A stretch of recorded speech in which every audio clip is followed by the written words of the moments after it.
Temos aqui um problema envolvendo uma distribuição esfericamente simétrica, né? Numa distribuição esfericamente simétrica, você escreve que ρ, a densidade, depende apenas da coordenada r, onde r é a distância de um ponto qualquer até o centro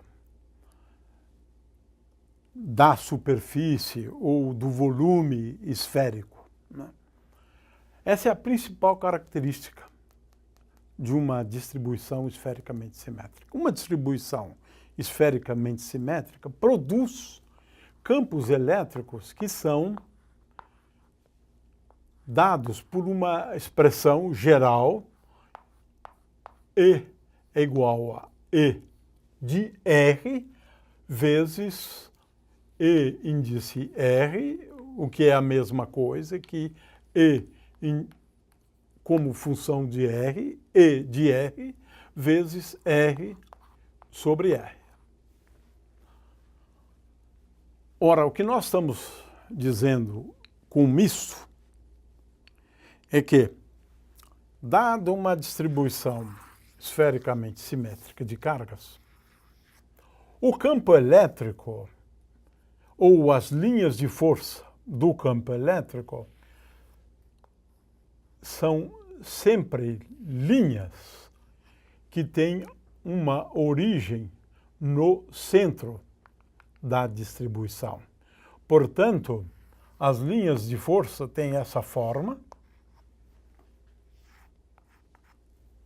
Consequentemente, as superfícies equipotenciais são esferas. São superfícies esféricas concêntricas com a distribuição. O fato é que, para uma distribuição esfericamente simétrica, nós podemos escrever o campo elétrico sob essa forma.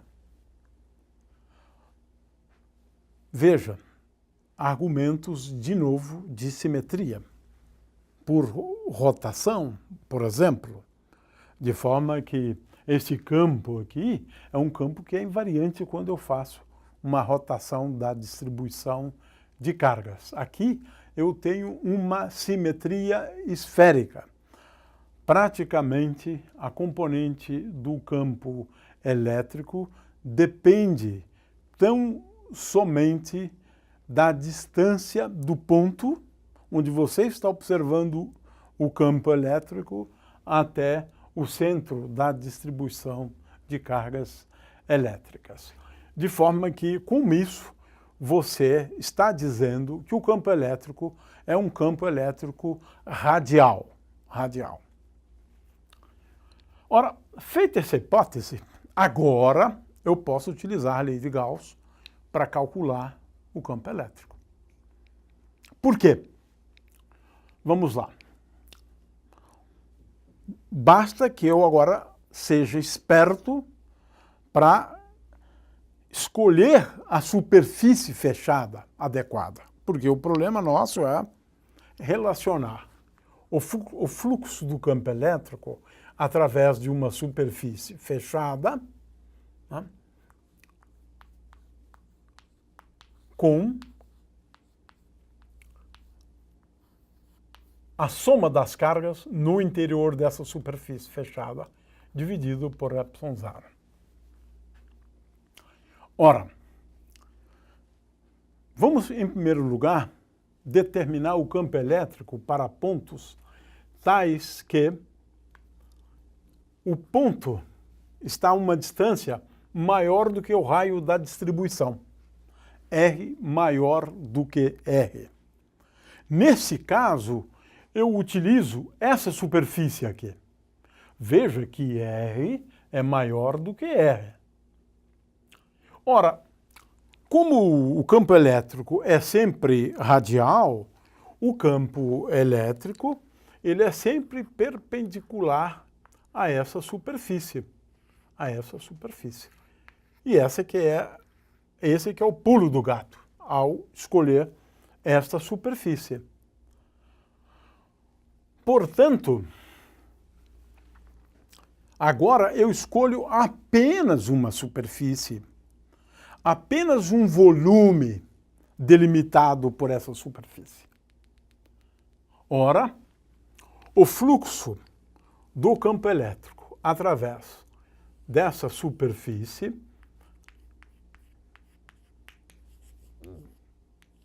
é igual a E de R,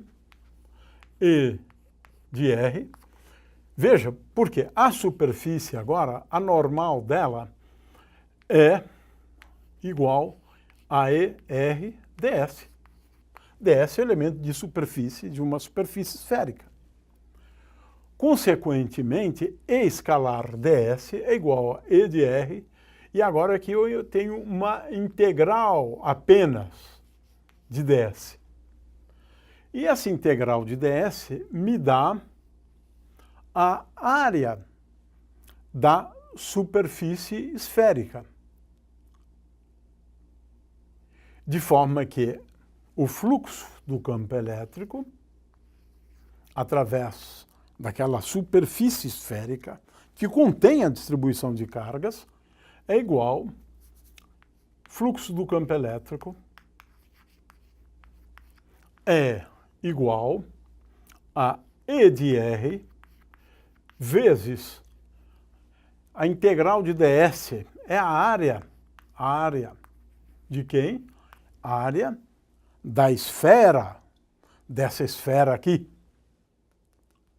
que é igual a 4π vezes r ao quadrado. A área desta esfera é igual a 4π vezes o raio r ao quadrado.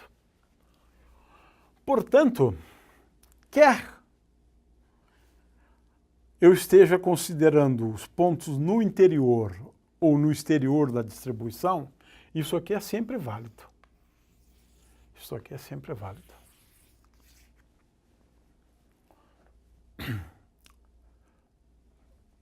De acordo com uma lei de Gauss, eu tenho, portanto, que E de R vezes 4π vezes R ao quadrado é igual à soma das cargas no interior daquela superfície.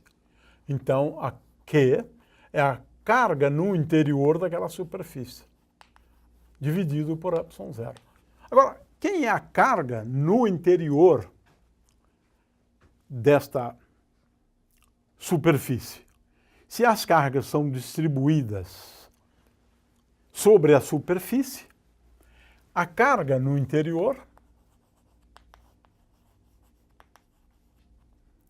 é igual a 4π vezes R ao quadrado vezes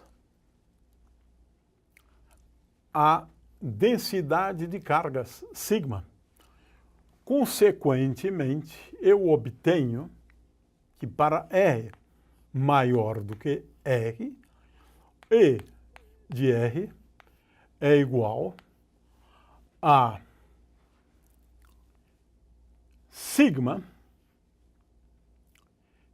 vezes 4π vezes R ao quadrado dividido por 4π vezes R.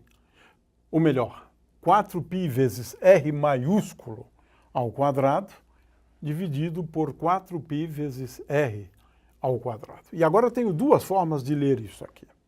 Sigma vezes 4π R ao quadrado igual a carga distribuída sobre aquela superfície. Portanto, isso aqui é a mesma coisa que Q dividido por 4π ε0. Ou seja, para os pontos fora,